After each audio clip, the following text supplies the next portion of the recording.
Okay, so if we can just bring awareness to our hands, just tune into the sense of aliveness, the vibration of your hands. Maybe just give them a little rub.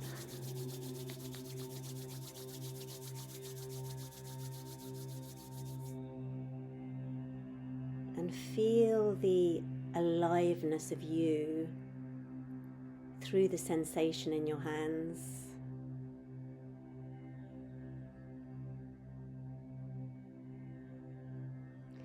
And as a way of grounding ourselves into a real embodied place, we just bring our hands over our eyes.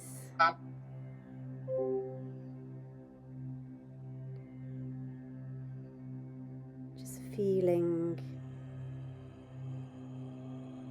that not only are you giving yourself touch, but you're also receiving the touch.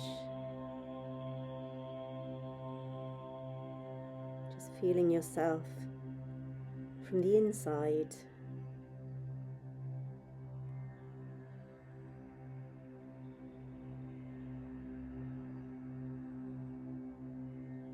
And with your next out-breath, again with awareness and sensitivity to the vibration of you, feeling yourself from the inside, let your hands slide down the front of your body to your heart.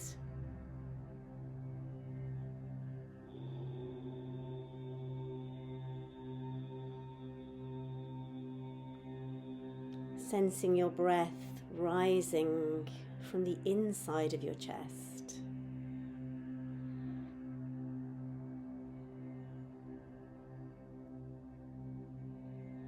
And just noticing, how is your heart today?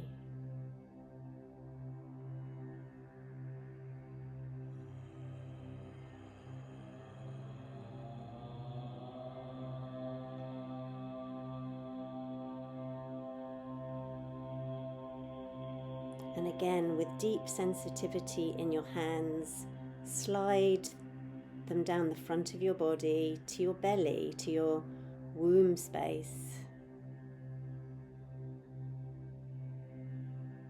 Feeling your breath rising from the inside of your body to meet your hands. Feeling your hands receiving your belly.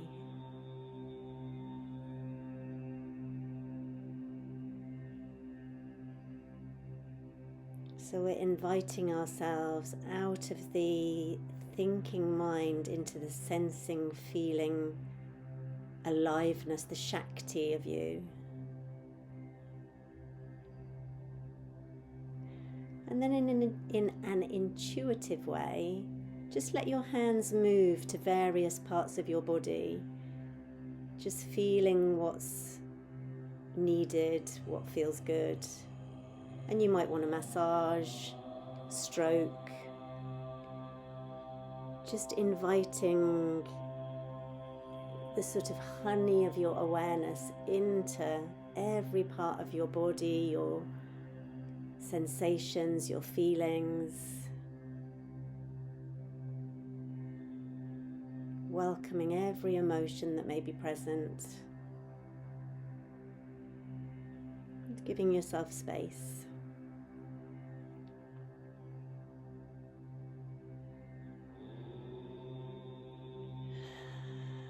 And for me, this is the goddess path, not the transcending and the rising above our humanity, but the sinking and the softening and the relaxing deep into our beautiful woman's body, the animal of our woman's body, filled with spirit.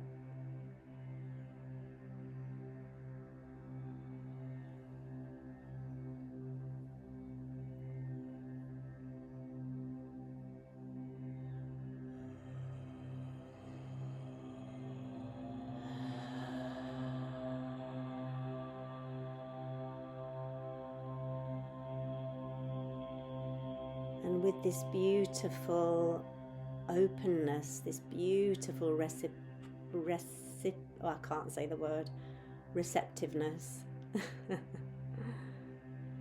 We're going to allow that beautiful receptiveness to really open to the great below, to the earth. Just sensing down below our buildings and having a sense of us all connecting through the oneness of this connection we have through the roots of our being into Mother Earth.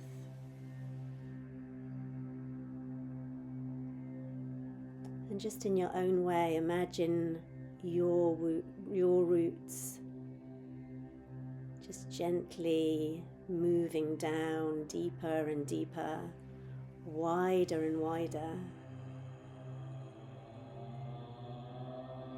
sensing into your connection with the earth, with your sisters and brothers around the planet,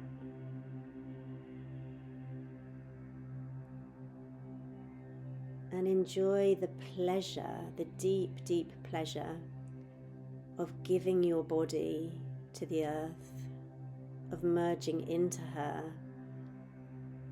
becoming one with her.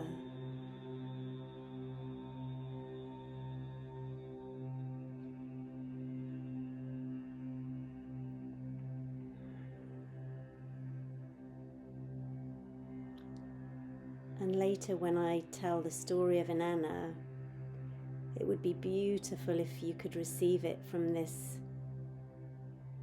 really open, receptive place, hearing with your body, with your heart, with your mind, with every part of you, and knowing that every person in the story is a part of you.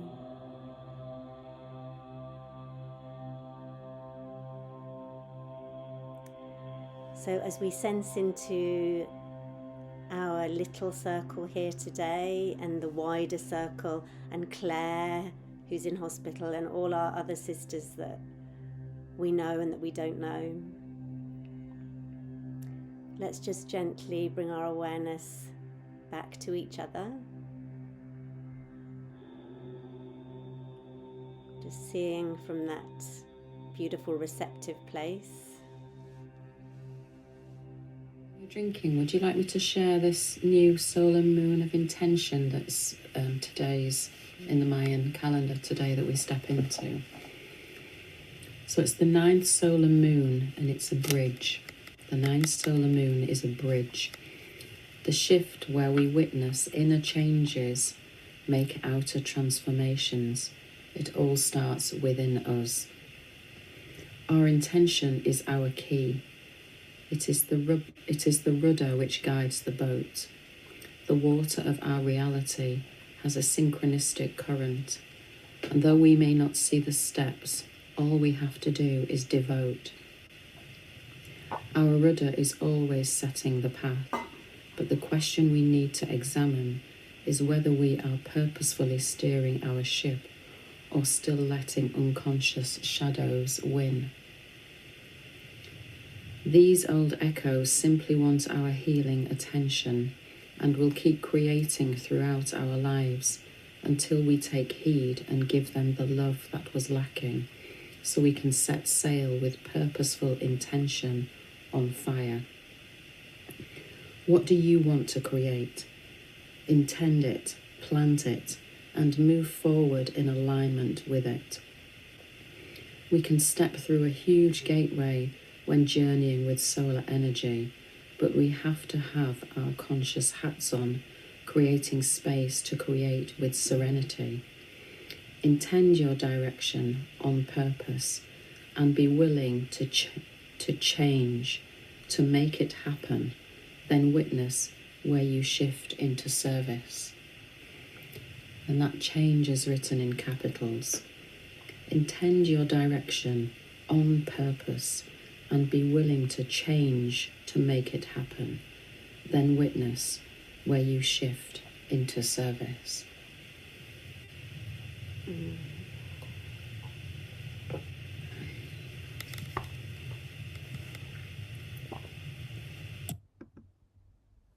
beautiful. Thank you so much. That's so appropriate for the journeys we're taking at the moment. I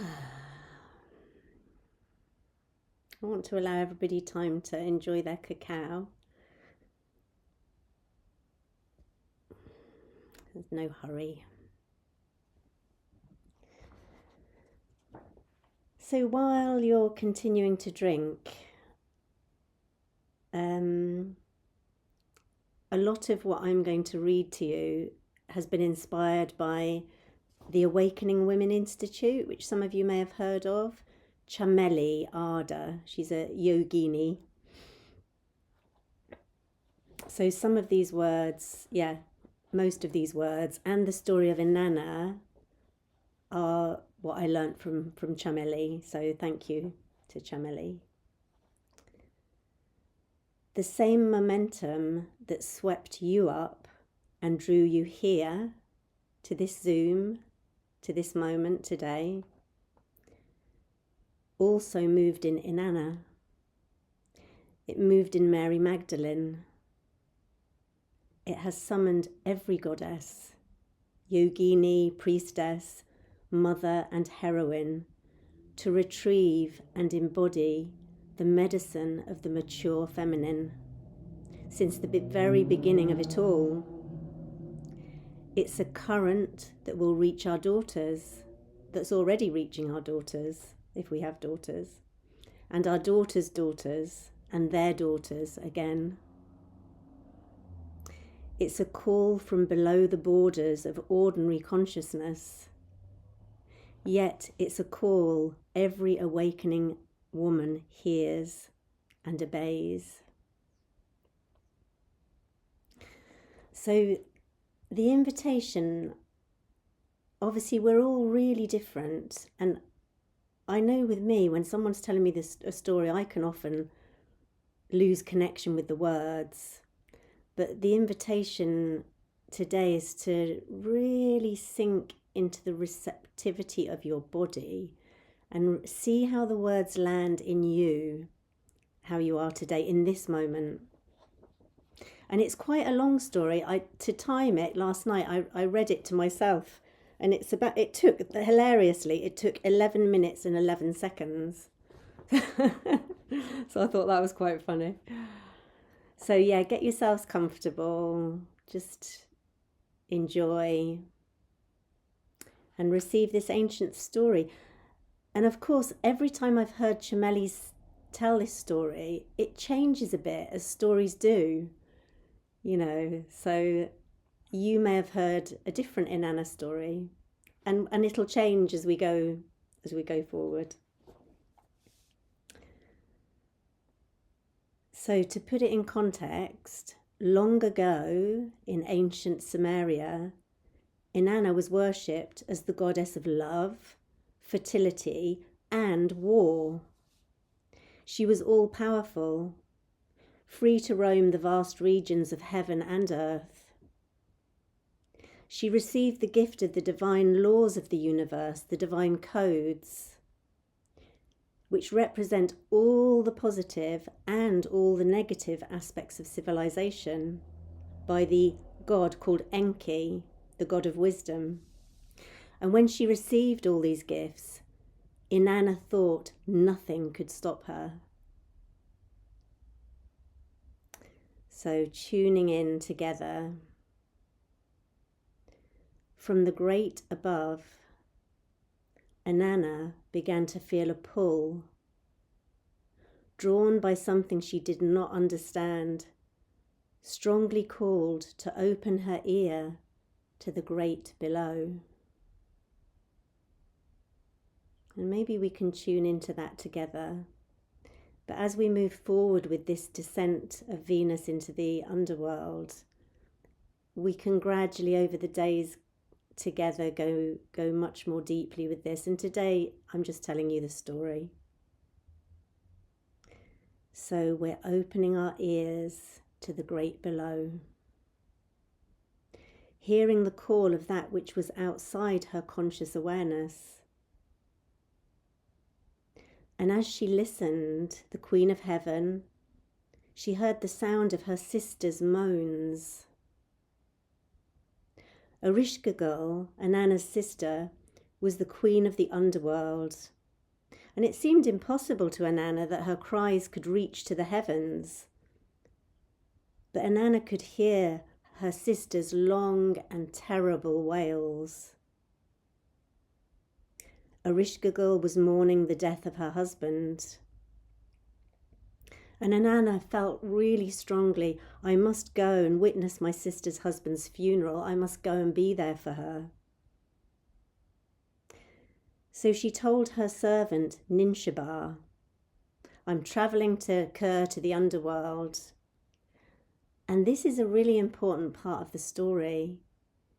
Inanna asks her servant, please stay at the entrance to the lower world, and please play your drum for me so I can hear that you're there, so that I can know that you're present. And her very devoted and loyal servant agreed to stay for 3 days. But first of all, she begged her mistress, please, please, please don't go. No one returns from the underworld. But Inanna was determined. She wanted to understand her people better by experiencing what it is to die. And so she instructed her servant, if I don't return in 3 days, please go and seek help from the gods. They will rescue me. And so Inanna prepared for her descent. As she prepared, she put on her beautiful golden crown, symbolizing her queenliness, her sovereignty. And as we go through this story, maybe if we can sense ourselves as Inanna and as all the energies in this story. So here we are putting on our golden crown. She adorned herself in all her regalia, all the symbols of her sovereignty, her wisdom, and her power. She dressed in flowing royal robes. Around her neck, she wore beads of lapis lazuli. She adorned herself with bracelets on her wrists and rings on her fingers. And she wore a breastplate decorated with beautiful jewels. She took a measuring rod and a line of lapis lazuli,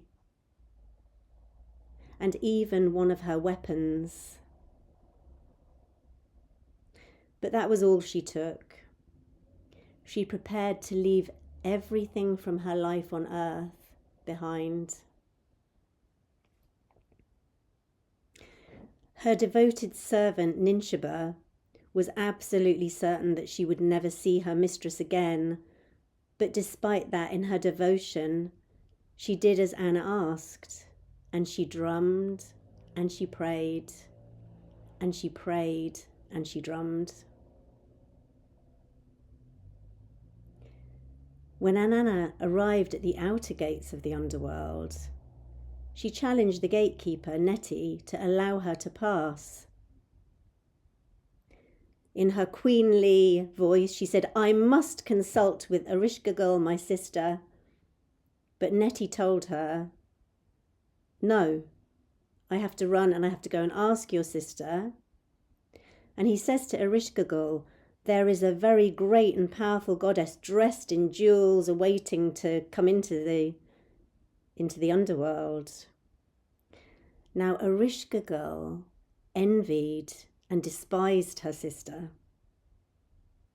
She was fuming, absolutely fuming and angry with her sister for wanting to come on a day trip to the underworld to celebrate her husband's funeral and then go back untouched, and continue her queenly life.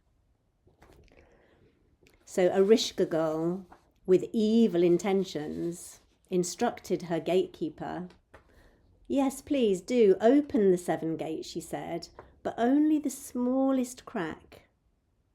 And as my sister enters each gate, take one and then another of her royal garments and regalia from her." And so Nettie opened the first gate. Inanna, about to pass through, gasped as the gatekeeper removed her dazzling crown, which identified her as the queen. "Why?" Inanna asked. "Quiet, Inanna. The ways of the Kur are perfect. You may ask no questions."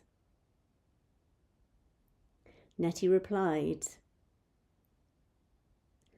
and Inanna could still hear the beating of the drum of her servant, Ninshaba.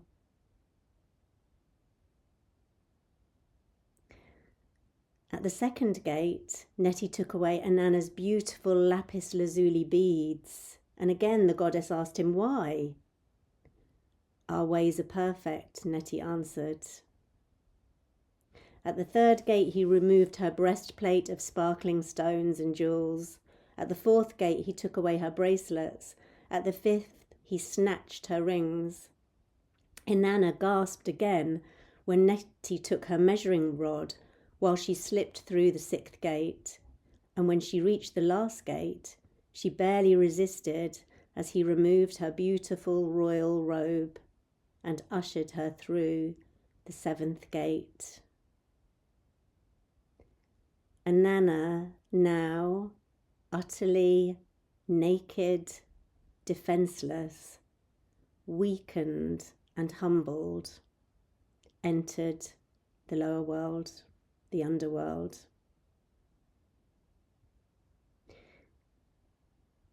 She was so exhausted by her journey that she actually crawled into her sister's throne room on her hands and knees. And as she did this, all the 7 judges of the underworld surrounded her, preparing to make judgment. Inanna looked up at her sister with still a little glimmer of hope that her sister would welcome her to the funeral. But all she saw was the eye of death staring back. "Sister," Ereshkigal said, and that was all she said before she struck Inanna dead. "This is my world. She has no right to be here." And her 7 guards picked up Inanna's body and hung her body on a meat hook, where she was hung to rot. Meanwhile, at the gate of the underworld, Ninshaba worried and fretted and waited for her mistress. She didn't sleep, she didn't eat, she just banged the drum and prayed. And when 3 days had passed with no sign of her mistress, she fled for the sky god's help. And they responded with coldness, with logic, with no heart. She shouldn't have gone down there. It was foolish. And now she needs to pay the price. So Ninshaba sought Enlil's help, for he was the god of air. Surely he could help. "No, I cannot help," he told the weeping servant.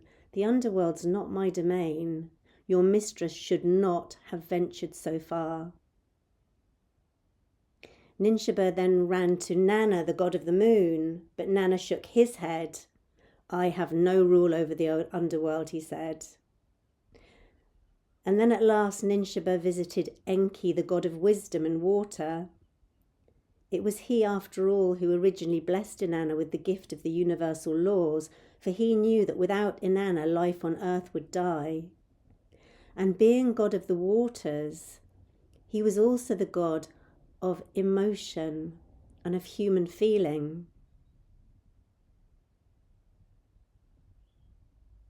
And from beneath his fingernails, Enki took some dirt, and with this dirt he created 2 new creatures. And he instructed the creatures, go to the underworld and give these gifts to Inanna. As he handed them goblets filled with the food and water of life. Able to adopt any disguise, the creatures turned themselves into flies and slipped through the cracks at each of the 7 gates of Kur. And when they reached the throne room, they heard Ereshkigal's moans. Oh, my heart and soul, my husband, she wept, as she mourned her husband's death. Oh, my heart and soul, oh, my heart is breaking. And the creatures echoed Ereshkigal's words back to her. Oh, my heart and soul, they moaned. They moaned with the deepest compassion and understanding. And compassion was what Ereshkigal craved the most. Her heart began to soften. Her whole being began to relax. And at last she grew silent. And turning to those who seemed to feel empathy for her pain, she offered them any gift they desired. Take my diamonds, my pearls. You can have anything you want, she said. Give us Inanna's body, the creatures said. And so Ereshkigal kept to her word, and she gave them Inanna's body. And the little creatures fed the goddess the bread and water of life. And Inanna rose again. She came back to life. However, in accordance to universal laws, she couldn't return to heaven and earth until a substitute was found. She could only go up and stay up if a substitute was found to take her place in the underworld. So she was supported, well, not supported, she was guarded by Ereshkigal's guards and ushered back to the surface through the 7 gates. And as she passed through the 7 gates, they gradually returned her regalia to her. Back on earth, she appeared the same, but of course she was not the same. She had lost everything. She had seen who she is without all of her identities. At the gate to the underworld, they find her beautiful servant Ninshaba exhausted. She'd been in ceremony for days and nights. And the guards said, we'll take your servant as your replacement. And Anna, in a fierce shout, no way, you will not take Ninshaba. She's been a loyal and wonderful servant. So the guards move on, and they come to meet Inanna's sons, her sons who've been heartbroken and praying for their mother's return. Inanna fiercely refuses to allow her sons to be taken. And then they come to Inanna's garden, where she sees her husband sat on her throne, surrounded by women, celebrating and feasting, with not a moment's concern for his wife. So when Inanna sees this, she breaks her usual pattern. In the past, Inanna was known for forgiving the weaknesses of her husband. She was even known as being a little bit codependent, which is surprising for the Queen of Heaven and Earth, but she was. Having been to the depths of the underworld, though, she now sees him for who he is, and she tells the guardians, take him as my replacement. Her husband, Dumuzid, trying to escape his fate, turns into a snake. Trying to escape, but he cannot escape. Now his compassionate sister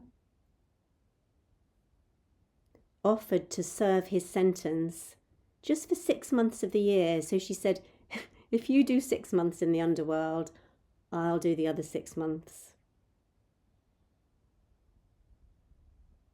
So every 6 months, Inanna's husband went down into the underworld, shedding his old identities, shedding all his selfish and narcissistic ways. And in this way, the cycle of life could begin again through the living and the dying and the living and the dying.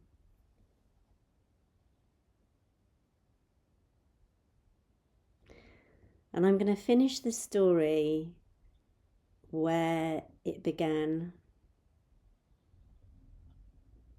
as a circle. From the great above, Inanna opened her ear to the great below.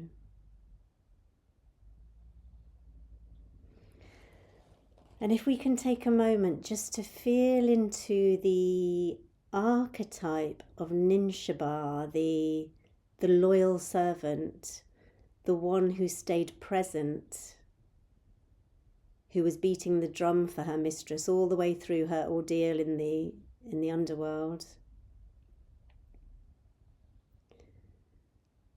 And we can tune into the part of us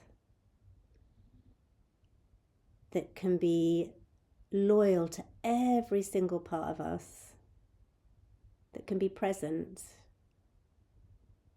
that can be there for ourselves through everything. And there's so much richness and depth to that story. And I'm aware that it's 8:05. So that's a real sort of beginning. Just telling the story is a beginning. It's just a little seed planted in our minds for a journey that we can take. And it's not linear. It's circular. We've probably taken these journeys many times before. And thank you to Jyoti for the reading from the Galactic Mayan Astrological Journal, which in our group we love following. It's amazing. I'll put a link to Jyoti in the notes below this video if you're interested in her wonderful astrological journal. I'll also put a link to Chameli's website. It was through Chameli's wonderful 21-day sadhana, online sadhana on Inanna, that I did a really deep dive into Inanna and discovered this story. Beating the drum for you, for us, and for all our relations. Om Shanti.